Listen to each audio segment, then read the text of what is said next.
Mga kababayan, huwag nyo nang hanapin ang mga pulis sa presinto sapagkat kami ay nasa inyo ng mga telepono. Dial 911, darating kami sa loob ng 5 minuto. Lilingkod sa bawat Pilipino at magbibigay ng tamang impormasyon para sa tahimik at maayos na Pilipinas. Police News Network, alagad ng batas, tagapagtaguyod ng balitang pulis, sandigan ng mamamayan, patnubay ng katotohanan. Kampo Krame, maghahatid ng pinakahuling kaganapan at nagbabagang balita. Ito ang PNN Police News Network. At ngayon, ang inyong mga tagapagbalita. Magandang araw, bagong Pilipinas. Ako ang inyong alagad ng batas, tagataguyod ng Balitang Pulis, Patrolman Julius Sam Acad. Maghahatid sa inyo ng tamang balita, kwento ng pulis at serbisyo para sa mamamayan, at ito ang PNP News Online, ang pangunahing balita ng Police News Network. Alagad ng batas, tagataguyod ng Balitang Pulis.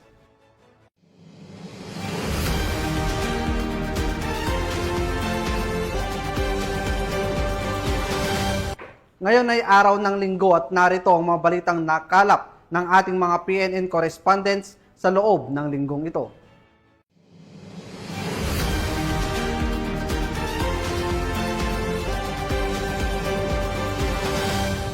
Isang matagumpay na operasyon kontra droga ang isinagawa ng mga otoridad sa Maguindanao del Norte, kung saan nasamsamang tinatayang 680,000 halaga ng hininalang shabu sa isang buy-bust operation. Patrolwoman Maria Senyora Agbuya sa balita. Timbog ang isang high-value target sa ikinasang buy-bust operation at nasamsamang tinatayang 680,000 halaga ng shabu sa barangay Dalumang Cove, Sultan Kudarat, Maguindanao del Norte nito lamang ika-1 ng Hulyo taong kasalukuyan. Kinilala ni Police Brigadier General Jason C. D. Guzman, Regional Director ng ProBar, ang naarestong sospek na si alias Raha, 35 anyos, may asawa at residente ng barangay Simsiman, Pigcawian, Cotabato. Ayon sa ulat ng Police Drug Enforcement Group Special Operations Unit 15, nasamsam mula sa sospek ang tinatayang 100 gramo ng hinihinalang shabu na tinatayang nagkakahalagang 680,000, buy-bust money at isang motorsiklong Motorstar na ginamit sa transaksyon. Samantala, nasa kustodiya ng Sultan Kudarat Municipal Police Station ang sospek at nahaharap sa kasong paglabag sa Republic Act 9165 o Comprehensive Dangerous Drugs Act of 2002. Ayon kay Police Brigadier General De Guzman, ang matagumpay na operasyon ay bahagi ng pinaigting ng kampanya ng ProBar, katuwang ang iba pang ahensya ng pamahalaan laban sa iligal na droga sa rehiyon ng Bangsamoro. Mula rito sa rehiyon ng Bangsamoro, ako ang inyong Police News Network Correspondent, Patrolwoman Maria Senyora Agbuya, alagad ng batas, tagataguyod ng Balitang Pulis. Maraming salamat, Patrolwoman Agbuya. Mahigit 300,000 pisong halaga ng shabu ang nakumpiska ng mga operatiba ng pulisya sa isinagawang buy-bust operation sa Cagayan de Oro City, Misamis Oriental. Ang kabuuan ng balita mula kay Patrolwoman Danessa Berdos. Ano yung gamit sa kapalit? Nakumpiska ng Cagayan de Oro City PNP ang 340,000 pesos halaga ng hinihinalang shabu sa kanasang buy-bust operation sa San Lazaro, Barangay Lapasan, Cagayan de Oro City, Misamis Oriental. Ang naturang operasyon ay pinangunahan ng PNP Drug Enforcement Group Special Operation 10. Kinilala ang suspect na si alias Jel, 26 na taong gulang, lalaki at residente ng Tagoloan, Misamis Oriental. May timbang. Isa lang. Yun ang timbang. Nakumpiska mula sa suspect ang 50 na gramo na hinihinalang shabu na may standard drug price na 340,000 pesos, isang 1,000 peso bill na ginamit bilang buy-bust money at iba pang mga non-drug items. Ang suspect ay naharap sa kasong paglabag sa RA 9165 o Comprehensive Dangerous Drugs Act of 2002. Mula dito sa Camp Capistrano, Gusa, Cagayan de Oro City, ako ang inyong Police News Network correspondent, Patrolwoman Danasa Berdos, alagad ng batas, tagataguyod ng Balitang Pulis. Maraming salamat, Patrolwoman Berdos. Hindi na nakapalagpa ang isang high-value individual matapos madakip sa sinagawang bypass operation ng mga otoridad sa Davao City.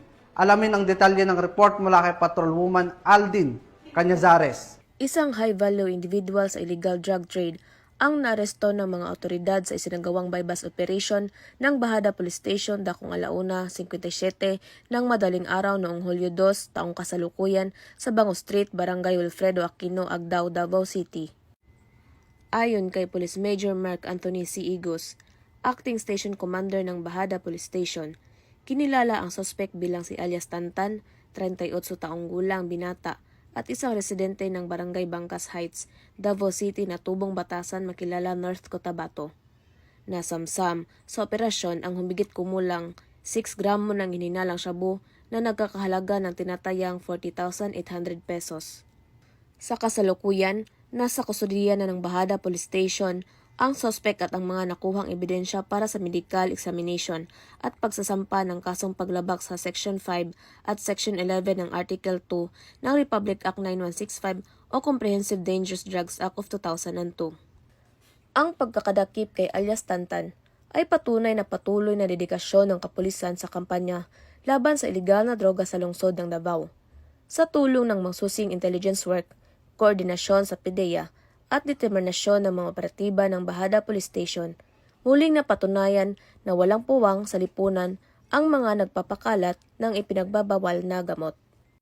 Mula dito sa Police Regional Office 11, ako ang inyong PNN correspondent, Patrolwoman Aldin Cañazares, alagad ng batas, tagataguyod ng Balitang Pulis.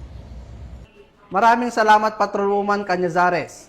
Isinagawa ang isang makabulang ceremonial presentation ng mga bagong kagamitan ng Police Regional Office 7 bilang bahagi ng patuloy na pagpapalakas ng kapasidad at kahandaan ng kapulisan sa reyon.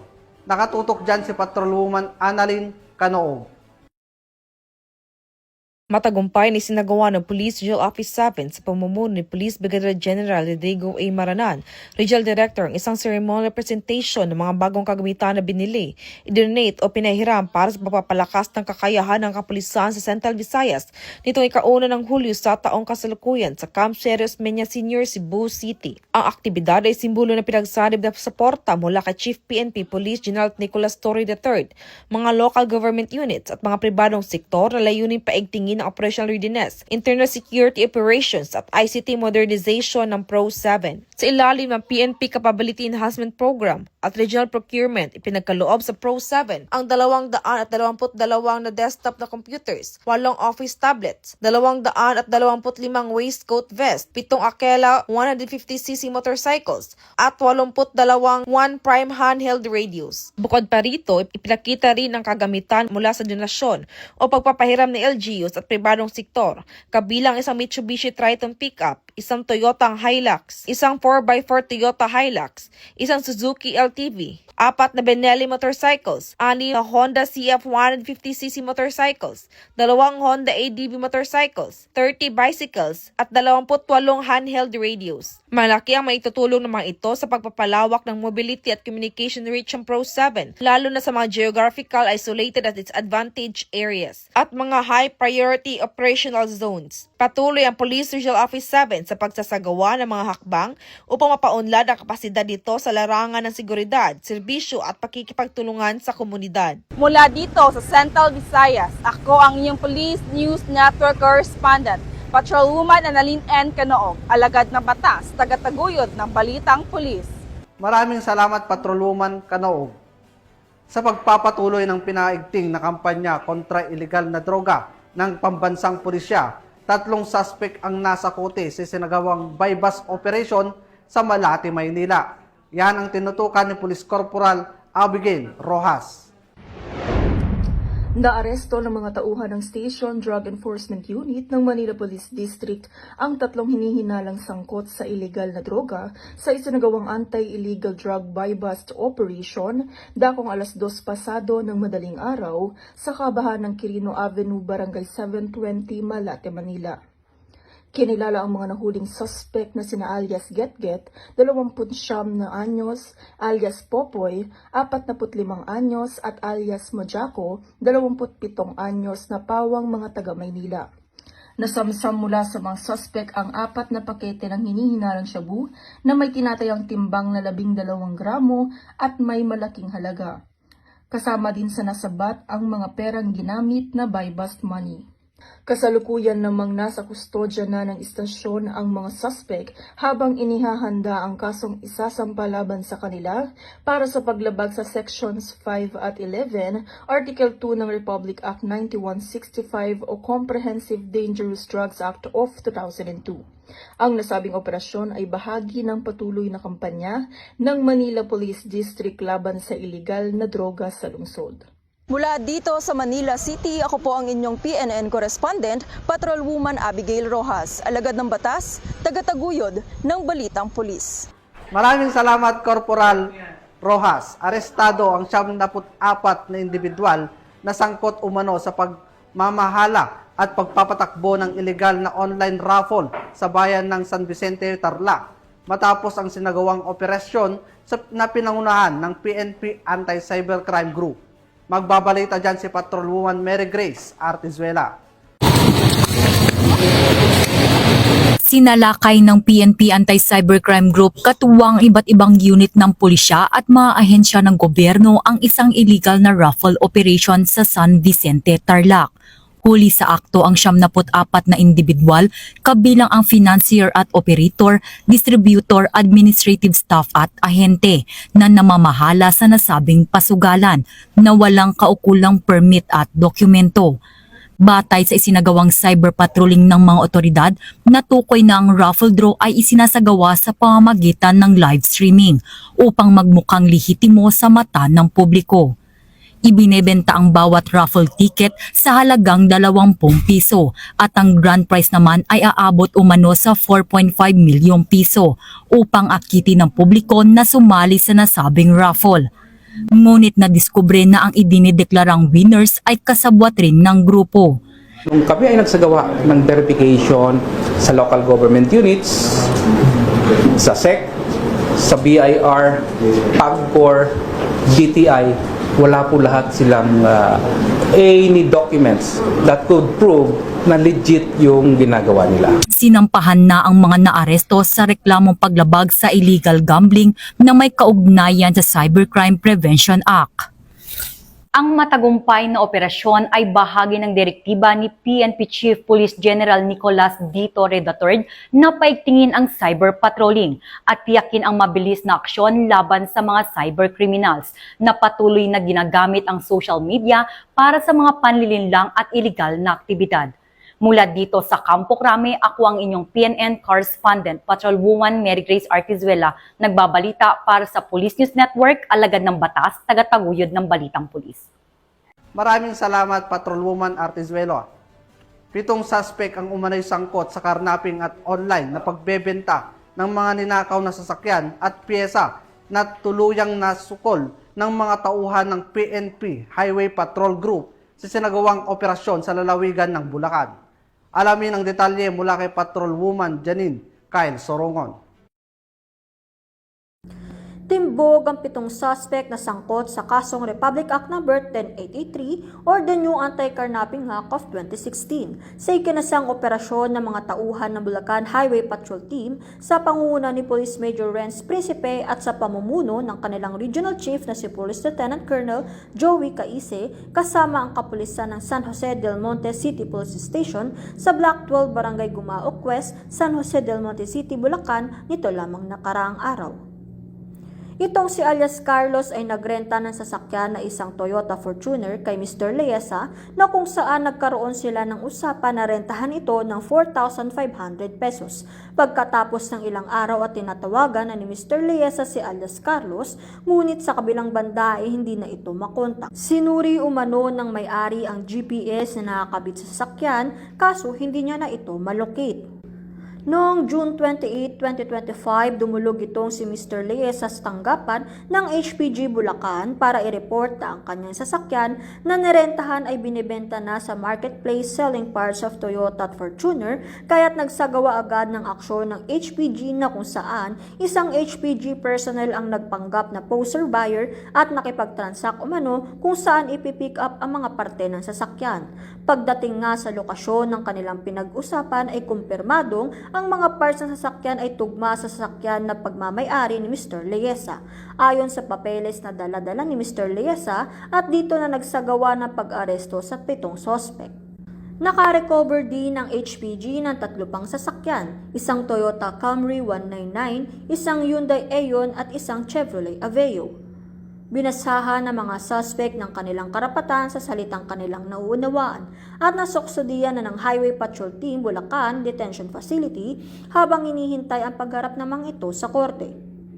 Ang mga nasabing sasakyan naman ay dinala din sa himpilan ng HPG Bulacan para sa verifikasyon. Ito naman ang pahayag ni Police Major Renz Principe patungkol sa nasabing operasyon. Una po sa lahat, nagugat po itong operasyon namin dahil na din sa reklamo ng ating complainant na natangayan ng kanyang dalawang pinaparentang sasakyang Montero at Toyota Fortuner. At nang hindi niya na makontak yung mga rumenta dito matapos ng kanilang kontrata at nang hindi na rin malocate sa GPS ang mga nasabing mga sasakyan, lumakas ang kutob niya na ito ay nakaharnap na. So natuntun namin itong mga nasabing sasakyan. Dahil na din sa kanyang pagkadismaya, nagbakasakali na lang siyang tumingin sa marketplace, sa mga group chat ng benta ng mga sasakyan. At eksakto naman, may katugma na binibenta na kalintulad ng modelo at kulay ng kanyang nawawalang Toyota Fortuner. Kaya minabuti niyang dumulog sa aming opisina at agad naman namin itong inaksyonan at nagkasa ng operasyon laban sa mga sospek. Sa gitna ng aming operasyon, aming aktong naabutan ang mga sospek na nagkakalas ng mga pyesa mula sa isang SUV na kulay puti at mula na din doon sa mga aming na-recover na plaka at chassis. Amin na kumpirma na tugma ito sa ORCR ng nawawalang Toyota Fortuner ng ating complainant. Gayun pa man, ang kanyang Mitsubishi Montero ay chassis na lamang at pira-piraso ang aming na-recover sa karating na junk shop malapit din sa pinangyarihan ng krimen. Ang iba pang masakyan na aming na-recover mula sa nasabing lugar ay aming sasailalim pa sa macro-etching at aming pang beberipikahin kung ang mga ito ba ay involved din sa kanilang modus. Kami, ang Guardian of the Highways, ang kakampenyo sa kalsada na patuloy na magbibigay ng serbisyong HPG. Dahil dito sa ating bagong Pilipinas, ang gusto ng pulis, ligtas ka. Mula sa tanggapan ng kampenyo sa kalsada at sa pamumuno ng aming buting direktor, Police Brigadier General Eleazar P. Mata. Ako ang inyong PNN correspondent, Patrolwoman Janine Kale Sorongon para sa Police News Network. Alagad ng batas, tagataguyod na balitang pulis. Maraming salamat Patrolwoman Sorongon. Buong suporta ang pinahayag ng pamahalaang lungsod ng Mandaluyong sa inilunsad na Dial 911 Emergency Hotline at 5-minute response time program ng Philippine National Police. Mga inisyatibong naglalayong palakasin at agarang tugon sa oras ng sakuna, krimen o emergency. Matagumpay na isinagawa ng Mandaluyong City Police Station ang isang informative drive ukol sa tamang paggamit ng Hotline 911 para sa mga emergency calls bilang suporta sa 5 minutes response time program ng Philippine National Police. Isinagawa ang nasabing aktibidad sa International Bible Church, Barangay Plainview, Mandaluyong City, na lubos na sinuportahan ng pamahalaang lungsod ng Mandaluyong City. Katuwang ang mga barangay kagawad, Salam Advocacy Support Group, Force Multipliers, Barangay Tanod, Barangay Peacekeeping Actions Team at iba pang mga civilian volunteers. Nagpapasalamat ako sa kapulisan na lalong-lalo na sa bagong Chief PNP na kanyang ipinatupad yung 911. Napakabilis. Lalo na sa bagong IP natin, ng Mandaluyong, talagang pinatutupad niya yung tamang responde para sa taong bayan ng Mandaluyong. Pinangunahan ni Police Colonel Jenny D. Texon, Chief of Police ng Mandaluyong City Police Station, ang kampanya na layuning palakasin ang partisipasyon ng komunidad sa mga programa ng PNP para sa kaligtasan at seguridad ng mamamayan. Kabilang sa mga dumalo sa nasabing aktibidad ay si Police Colonel Aldren S. Grand, Chief District Directorial Staff ng Eastern Police District, na kung saan kanyang pinuri ang Mandaluyong City Police Station sa matagumpay na pagpapatupad ng programa at sa dedikasyong ipinakita para sa kapakanan ng publiko. Ang nasabing aktibidad ay patunay na sa tulong ng lokal na pamahalaan at mga katuwang sa komunidad, posible ang mabilis, epektibo at organisadong pagtugon sa anumang emergency sa pamamagitan ng pagtawag sa 911. Pinangunahan naman ni Reverend Pastor James Lee Tika, Head Pastor IBC, ang ceremonial signing bilang simbolo ng kanyang buong suporta sa nasabing kampanya, kasama si Honorable Darwin A. Fernandez, ABC President. Tinapos ang programa sa pamamagitan ng isang pledge of commitment na sumasagisag sa matibay na ugnayan ng pulisya at komunidad tungo sa isang ligtas, mapayapa at maunlad na bagong Pilipinas. Hangad ng Eastern Police District ang kaligtasan ng bawat mamamayan. Ako po ang inyong Police News Network Correspondent, Patrolwoman Jenny Midolor, alagad ng batas, tagataguyod ng Balitang Pulis. Sa halip na nasa eskwelahan o sa tahanan, 2 binatilyo ang nahulog sa kamay ng batas matapos mahuli sa sinagawang bypass operation sa Maguindanao del Norte. Ang balita mula kay Patrolwoman Judy Ann Alibo. Arestado ang 2 lalaki matapos mahulihan ng mga ilegal na droga sa isinagawang bypass operation ng Maguindanao del Norte PNP sa sitio Santillano, Barangay Macabizo, Sultan Mastura, Maguindanao del Norte. Nito lamang ikaunang araw ng Hulyo taong kasalukuyan. Kinilala ng mga otoridad ang mga sospek na sina alias Spidey at alias Mar, 19 anyos at pawang residente ng naturang lugar. Naging matagumpay ang naturang operasyon dahil sa pinagsanib puwersa ng mga tauhan ng Sultan Mastura Municipal Police Station, Provincial Intelligence Drug Enforcement Unit at Philippine Drug Enforcement Agency BARM, nakuha mula sa mga sospek ang 2.5 gramo ng hinihinalang shabu na nagkakalagang 17,000 pesos. Ang 2 sospek ay nasa kustodiya ng Sultan Mastura MPS para sa tamang disposisyon, habang ang mga nakumpiskang droga ay ipapadala sa Regional Forensic Unit para sa pagsusuri. Kasong paglabag sa Republic Act 9165 o Comprehensive Dangerous Drugs Act of 2002 ang ihahanda laban sa mga sospek. Ang Maguindanao del Norte PPO sa pagkikipagtulungan ng iba't ibang unit ng pulisya ay nananatiling nakantabay upang masigurong ligtas at maayos ang pamumuhay ng mga mamamayan laban sa banta ng iligal na droga. Mula rito sa riyon ng Bangsamoro, ako ang inyong PNN Correspondent, Patrolwoman Judy Ann Alibo, alagad ng batas, tagataguyod ng Balitang Pulis. Maraming salamat Patrolwoman Alibo. At yan ang mga balitang nakalap ng ating PNN correspondents mula Luzon, Visayas at Mindanao sa loob ng linggong ito. Sa ngalan ng pamunuan ng Philippine National Police sa pangunguna ni PNP Chief Police General Nicolas Torre III at sa pamumuno ni President Ferdinand Bongbong Marcos Jr., kami ay maglilingkod sa bawat Pilipino at magbibigay ng tama at balansing balita. Dahil dito sa bagong Pilipinas, ang gusto ng pulis, ligtas ka. At bilang bahagi ng mas pinabilis at pinalawak na emergency response system, muli naming ipinapaalala ang panawagan ni Chief PNP na huwag nyo nang hanapin ang mga pulis sa mga presinto sapagkat kami ay nasa inyo ng mga telepono. Dial 911. Darating kami sa loob ng 5 minuto. Ang 911 ay bukas 24/7, maaring tawagan kahit walang load at handang tumugon sa anumang uri ng emergency. Ipagbigay alam sa inyong mga pamilya, kaibigan at komunidad sa panahon ng pangangailangan, 911 ang inyong katuwang. Mula rito sa tanggapan ng tagapag-ugnay ng Pambansang Pulisya, ako ang inyong alagad ng batas, tagataguyod. Mula rito sa tanggapan ng tagapag-ugnay. Mula rito sa nakataas kasi sobrang, okay ba bro? Yan! Approve! Mula rito sa tanggapan ng tagapag-ugnay ng Pambansang Pulisya, ako ang inyong alagad ng batas, tagataguyod ng Balitang Pulis, Patrolman Julius Sam Acad, maghahatid sa inyo ng tamang balita, kwento ng pulis at serbisyo para sa mamamayan, at ito ang PNP News Online, ang pangunahing balita ng Police News Network.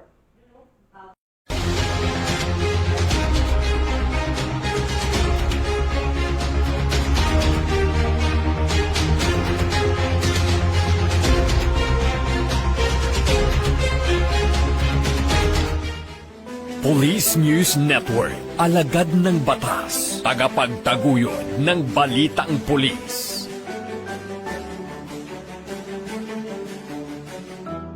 Mga kababayan, huwag nyo nang hanapin ang mga pulis sa presinto sapagkat kami ay nasa inyo ng mga telepono. Dial 911, darating kami sa loob ng 5 minuto.